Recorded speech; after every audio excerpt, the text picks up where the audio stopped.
নমস্কার বন্ধুরা, আজকে আমি রান্না করব শাহী পনির। পনিরটাকে আমি আগে থেকে লবণ, হলুদ, লঙ্কা মেখে রেখেছি, মশলাটাকেও রেডি করে রেখেছি। ভিডিওটা প্রথম থেকে শেষ পর্যন্ত দেখবেন, আশা করি ভালো লাগবে।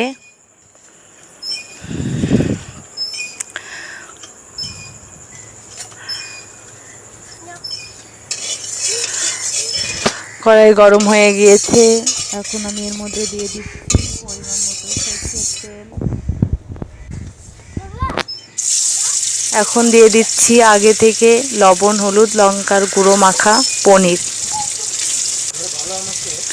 পনিরগুলোকে আমি লাল লাল করে ভেজে নেব।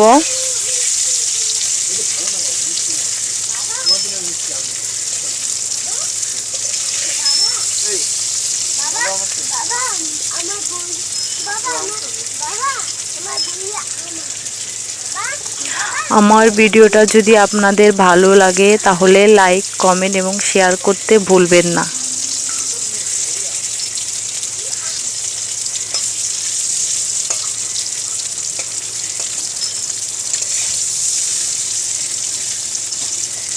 পনিরগুলোকে এইভাবে নাড়াচাড়া করতে হবে।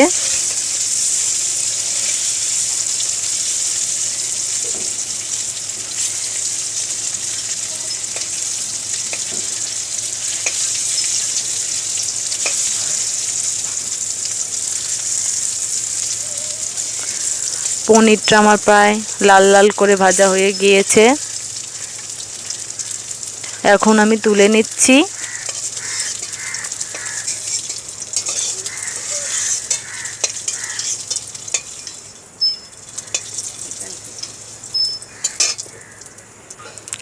ওই তেলের মধ্যে আমি আবার দিয়ে দিচ্ছি পরিমাণ মতো সর্ষের তেল। ফোড়নে দিচ্ছি তেজপাতা, শুকনো লঙ্কা ও এলাচ, দারচিনি এবং গোলমরিচ। এখন দিয়ে দিচ্ছি কেটে রাখা পেঁয়াজ। পেঁয়াজটাকে আমি লাল লাল করে ভেজে নেব। পেঁয়াজটা আমার লাল লাল করে ভাজা হয়ে গিয়েছে, এখন আমি এর মধ্যে দিয়ে দিচ্ছি ধনে বাটা এবং আদা বাটা, আর দিয়ে দিচ্ছি টমেটো বাটা, লঙ্কার গুঁড়ো,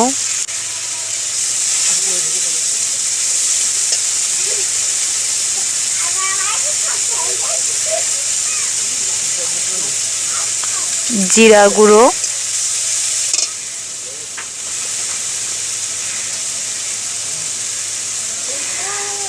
সামান্য পরিমাণ হলুদ।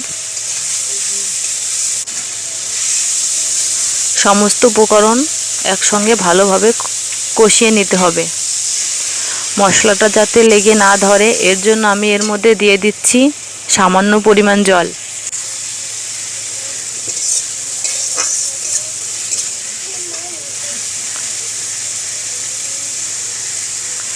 এখন আমি এর মধ্যে দিয়ে দিচ্ছি টক দই। টক দইটা দিয়ে আবার কিছুক্ষণ মশলাটাকে কষাতে হবে। যতক্ষণ না মশলা থেকে তেল ছাড়বে ততক্ষণ আমি মশলাটাকে কষাতে থাকব। এখন দিয়ে দিচ্ছি পরিমাণ মতো লবণ।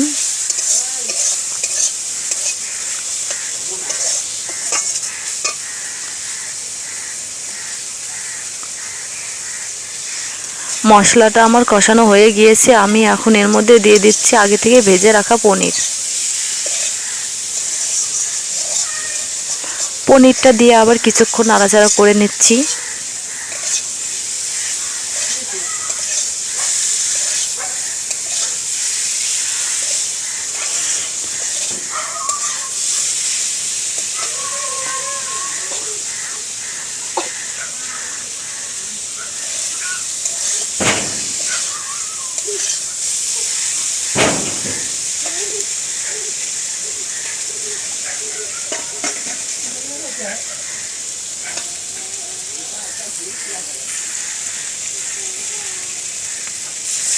এখন দিয়ে দিচ্ছি এর মধ্যে জল। জলটা আমি অল্প দেব।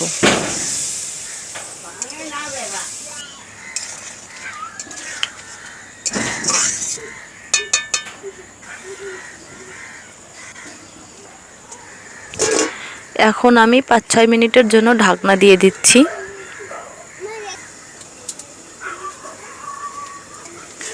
5-6 মিনিট হয়ে গিয়েছে, ঢাকনাটা তুলে নিচ্ছি, আবার একটু নেড়ে নিচ্ছি।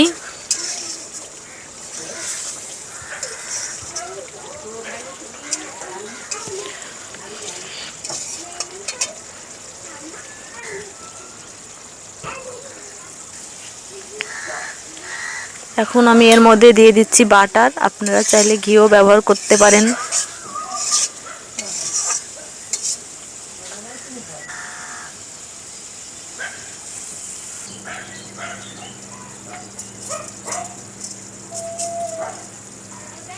সব শেষে দিয়ে দিচ্ছি সামান্য পরিমাণ চিনি।